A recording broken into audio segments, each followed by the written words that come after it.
আসসালামু আলাইকুম। আজকে বিরিয়ানি লাভারদের জন্য খুব সহজ একটা ঝটপটে বিরিয়ানি রান্নার রেসিপি নিয়ে হাজির হলাম। যারা বিরিয়ানি রান্নায় একেবারেই নতুন তারা আমার রেসিপিটা যদি A to Z ফলো করেন তাহলে অবশ্যই আপনারা পারফেক্ট একটা বিরিয়ানি রান্না করতে পারবেন। তো আজকে আমি রান্না করব গরুর মাংসের বিরিয়ানি। এজন্য আমি এখানে নিয়ে নিয়েছি 500 গ্রাম অর্থাৎ হাফ কেজি গরুর মাংস। আর আজকে আমি এই বিরিয়ানিতে ব্যবহার করব রাঁধুনির রেডিমিক্স বিরিয়ানি মশলা।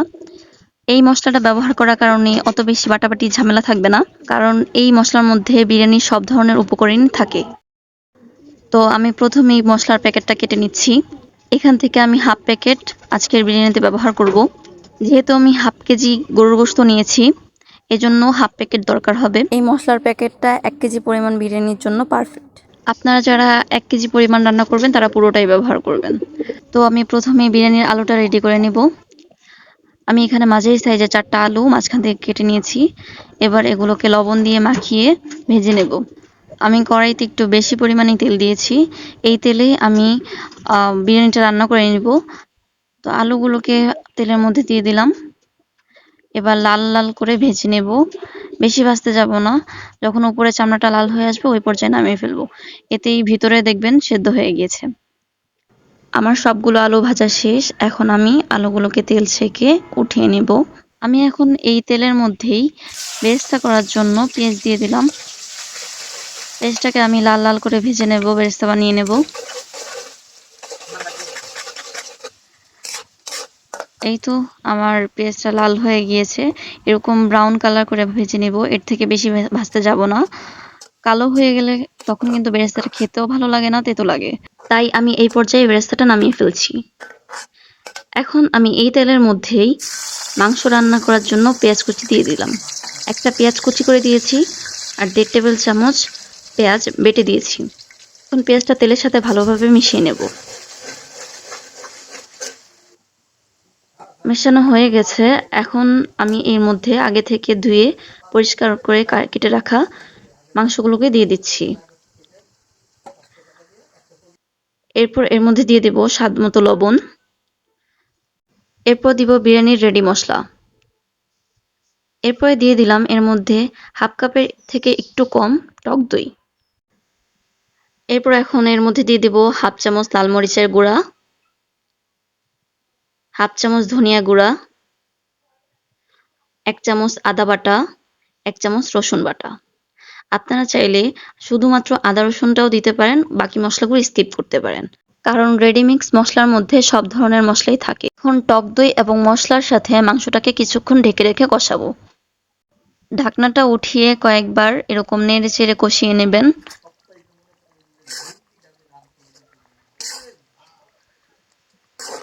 যখন কষাতে কষাতে গোশত থেকে তেল ছেড়ে দিবে, তখন আমি গোশতটা সেদ্ধ হওয়ার জন্য এখানে গরম পানি দিয়ে দিচ্ছি।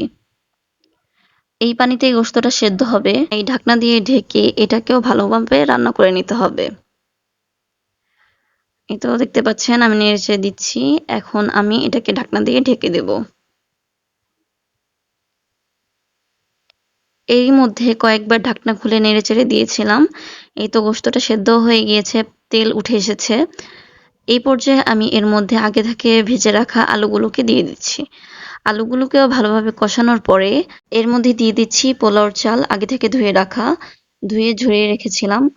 আমি গোশত এবং চাল একসাথে কষিয়ে নিচ্ছি, কারণ আমার পরিমাণটা কম। আপনারা যদি পরিমাণে বেশি রান্না করেন তখন পোলাওর চালটা আলাদা রান্না করবেন পোলাওর মতো, এরপরে একসাথে মেশাবেন। যেহেতু আমার কম এজন্য আমি একসাথে কষিয়ে নিচ্ছি। তো ভালোভাবে মশলার সাথে কষিয়ে নেব। একটু সময় এবং ধৈর্য নিয়ে কষাবেন। আসলে যে রান্না যত বেশি মনোযোগ দিয়ে করা হয় সেই রান্নার স্বাদ তত বেশি বেড়ে যায়। কষাতে যখন দেখবেন চালটা ভাজা ভাজা হয়ে গিয়েছে, ঠিক এইরকম দেখতে হবে। সেই পর্যায়ে বুঝতে হবে যে আপনার চালটা কষানো হয়ে গিয়েছে।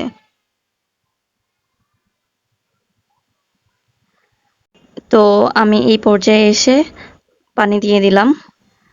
যেই পরিমাণ চাল নেবেন তার থেকে ডাবল পানি দিতে হবে, আর অবশ্যই গরম পানি দিবেন, ঠান্ডা পানি দিবেন না। আমি এখানে 1.5 কাপ চাল নিয়েছিলাম, এই জন্য 3 কাপ পানি দিয়ে দিচ্ছি। এখন পানির সাথে সবকিছুকে ভালোভাবে মিশিয়ে নিচ্ছি।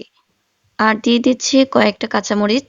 আমি মিডিয়াম থেকে লো আঁচে রেখে পুরো রান্নাটা করে নেব এখন, ঢাকনা দিয়ে ঢেকে।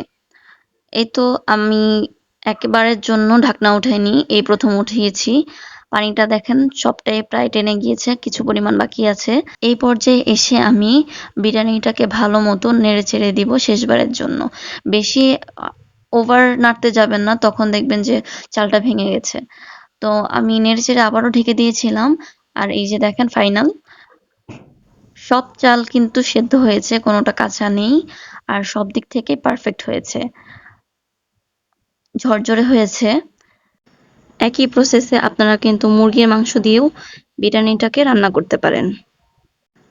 আজকে আমি যে পরিমাণ রান্না করেছি, এই পরিমাণটা 4 জন মানুষের জন্য একদম পারফেক্ট। এখন আমি এটাকে গরম গরম পরিবেশন করব। আর দেখেই বুঝতে পারছেন কতটা পারফেক্ট এবং ঝরঝরে হয়েছে। তো তৈরি হয়ে গেল পারফেক্ট এবং খুবই মজাদার গরুর মাংসের বিরিয়ানি বা বিফ বিরিয়ানি যেটাই বলেন। বিরিয়ানি খেতে তো আমিও খুব ভালোবাসি। তো আপনারা জানাবেন আমার এই বিরিয়ানির রেসিপিটা আপনাদের কাছে কেমন লাগলো। আর সবাই খুবই ভালো থাকবেন, সুস্থ থাকবেন। আল্লাহ হাফেজ।